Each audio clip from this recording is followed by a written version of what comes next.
તો મિત્રો અત્યારે આખા સોશિયલ મીડિયામાં એક જ ચર્ચા ચાલી રહી છે કે સિલ્વરનો ભાવ હાલમાં જે 2.25 લાખ રૂપિયા છે ત્યાંથી વધીને 5 લાખ અને 10 લાખ સુધી જશે।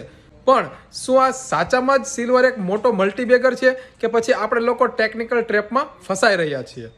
એક વસ્તુ છે, ડિમાન્ડનો કન્સેપ્ટ તો સમજાય છે। અત્યારે સોલાર અને ઈવીમાં 100% સિલ્વરનો યુઝ થાય છે, પણ તેની સામે સપ્લાય પણ લિમિટેડ છે, કારણ કે સિલ્વર કોઈ અલગથી બનતું નથી, તે લીડ અને ઝીંકની બાય પ્રોડક્ટ છે।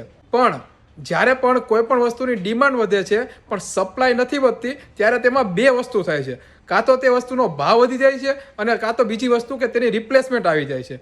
અને અત્યારે અમુક વસ્તુમાં સિલ્વરની જગ્યાએ કોપરનો ઉપયોગ ચાલુ થઈ ગયો છે, કારણ કે તે ભાવમાં એક તો સસ્તું પડે છે અને બીજું કે સિલ્વરનું કામ પણ પૂરું પાડે છે। તમને ખબર જ હશે કે યુએસમાં જ્યારે ઓઇલનો ભાવ વધ્યો તો તેના રિપ્લેસમેન્ટમાં શેલ ઓઇલનો કન્સેપ્ટ તે લોકોએ કાઢ્યો હતો। તો શું આ વસ્તુ સિલ્વરમાં પણ બની શકે છે? તમને શું લાગે છે ને તે નીચે કમેન્ટ કરીને જરૂરથી જણાવજો। બાકી માર્કેટની આવી જ અવનવી અપડેટ અને ઇન્વેસ્ટમેન્ટ આઈડિયા માટે અમારી સાથે જોડાયેલા રહેજો।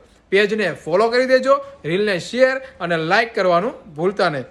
મળીએ કાલે કંઈક નવા કન્ટેન્ટ સાથે। ત્યાં સુધી બધાને જય શ્રી કૃષ્ણ અને જય સિયારામ।